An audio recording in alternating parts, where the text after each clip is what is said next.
Hi, this is Marie, and I'm really excited to show you this winter tag using a snowflake. We're going to quill this, and I know Christmas is past. It's 2016, but it's very wintry, snowy, and chilly out there. We're going to be using a sizing board to get those coils very uniform in shape.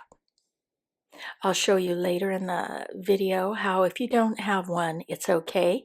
We can work with that. You're going to need some glue and a designer board or some styrofoam with some graph paper on it. We're going to tear the ends off of our paper and we're going to size 8 inches. And you will need 12 of those. And you will need one 5-inch. And this will make one snowflake. My tag is going to have 3, but it takes 12 8-inch strips and one 5. The thing I like about this quilling board is it has our little measurements right there for us. Now we're going to be using a slotted quilling tool, and we tore the ends off before measuring. And I like to tear rather than cut. Ellie Barkowski from Quilled Creations suggests that this will give you a smoother adhesion at the end. We just lightly, make a coil. And we're going to be using the thing that says Mark 3 on there, the sizing 3. And again, we're going to do 12 of those. I worked a little bit ahead, but I'm going to show you the second one here. And again, you push it off your slotted needle. You don't pull it off. And this is a 5-inch, and this is going to be the center of your snowflake. We're going to quill it.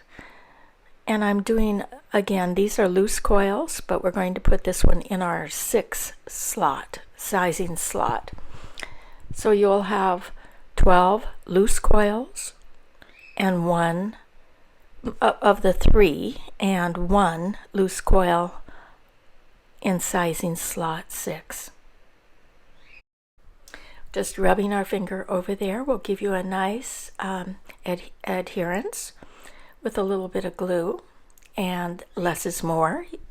You don't need a lot of glue.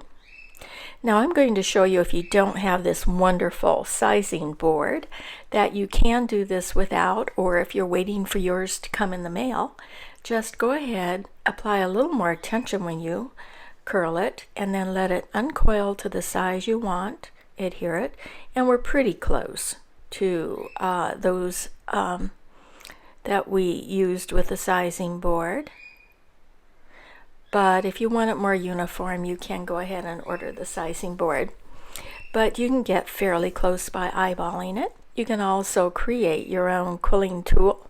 If you really don't have access, use a dowel, put a little hole in there, put a needle, and have someone file off the edge while you're protecting your eyes, so that the eye of the needle tip is off and you have a slotted needle attached to a dowel.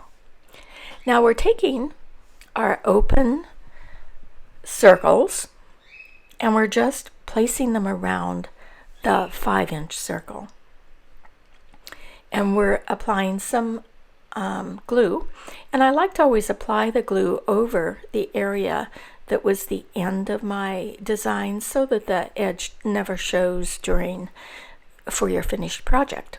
So just take those as a loose circle, take 4, and glue them basically around your center circle, the one that was the 5-inch. I'm putting a little bit of stainless steel pins there to help hold that. Now we're making a marquee that we learned in our earlier videos. You may want to go back and review those, but it's a loose circle and you pinch on each end. It will give you what some people call a cat eye, others call a marquee. And you will place those kind of in between the slots of your open circle. And we're going to glue those down. And we'll adhere those with some pins as well. Now, if you just wanted to have a focal piece for a card, this would be a very pretty design just as it is. Now we're going to take 4 more circles, loose coils, and we're going to turn them into triangles, and then we're going to bend them either with your finger or your quilling tool on one side and make it concave. And that will fit around the open coils that you have, the loose coils that you have on your quilling board. Just not around your marquee, but around the one that is the closed loose coil. This is going to make your snowflake a little bit more pointy, ornate, and add a little bit more interest.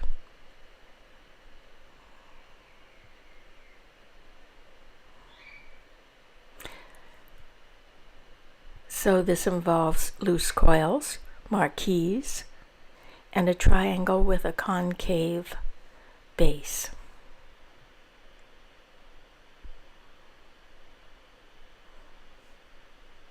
We're just building on our previous 2 tag videos. Now this is a close-up. You can get a closer view, and we're going to let these just dry and become nice and firm. Fortunately, the glue does dry nicely, but we're going to put it aside as we work on our other part of our tag. Now I'm slipping this over a large die, and I cut it just to give the top a little bit of an ornate finish. I used a Tim Holtz, I think, on my previous, but this is going to be a large tag. I love large tags for large gifts. And the first, and we're just going to sponge with some green.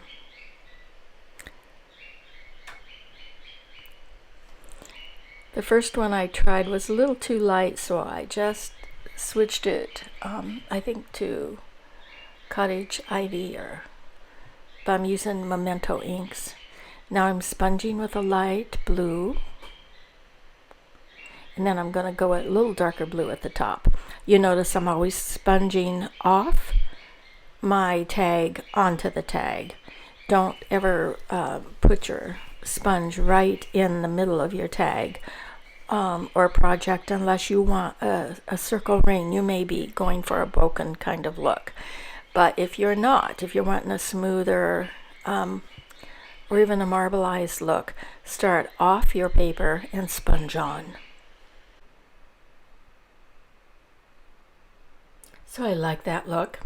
Now I'm going to put some dots. One way would be to take your white marker or pen and add dots of varying sizes, or you can take some watercolor, mix up some white, and just hit the brush against your hand. You'll have a nice controlled look. Or you can take a toothbrush, brush it in your white watercolor, and just flick it over. A little less controlled, but all 3 methods work beautifully.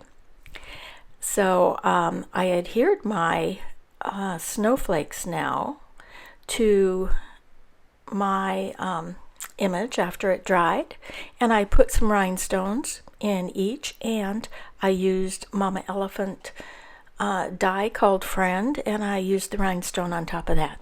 Hope you give this a try and come back next week for more. Thank you so much for watching, and I hope you subscribe.